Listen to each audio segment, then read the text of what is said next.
S'inspirer du modèle chinois pour amorcer son développement, une option que certains experts proposent au continent africain. La coopération Chine-Afrique pourrait contribuer à combler le retard en matière d'infrastructures. Il est indiqué que les besoins de l'Afrique en matière d'infrastructures sont estimés à 93 milliards de dollars par an. Cependant, actuellement, le continent ne parvient à mobiliser qu'environ 45 milliards de dollars par an. Le déficit à combler est donc de 48 milliards de dollars. Nous savons que les économies nationales africaines tentent de s'industrialiser et tentent de moderniser leur secteur agricole. Et la Chine a largement contribué à soutenir le développement des infrastructures telles que les routes, les ports et les ponts. Ces 10 dernières années, l'Afrique s'est employée à réduire ce déficit avec les infrastructures de base acquises grâce à sa coopération grandissante avec la Chine. Des kilomètres de routes sont construits, des aéroports de standing international, des hôpitaux, des écoles.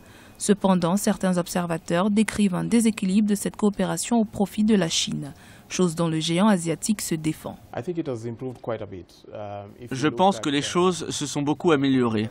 Si vous prenez par exemple les accords commerciaux bilatéraux entre l'Afrique et la Chine, ils ont augmenté. Et il y a eu au moins une aspiration fondamentale à un approfondissement des relations commerciales entre les économies africaines et la Chine. Maintenant, la Chine a pris l'initiative d'augmenter sa consommation intérieure afin que ses importations en provenance du reste du monde puissent augmenter.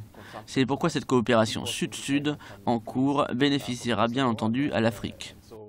Le volume commercial sino-africain a atteint 170 milliards de dollars en 2017 et les importations chinoises de l'Afrique ont augmenté de 32%. La Chine a investi plus de 100 milliards de dollars sur le continent, un chiffre multiplié par 100 depuis 2000.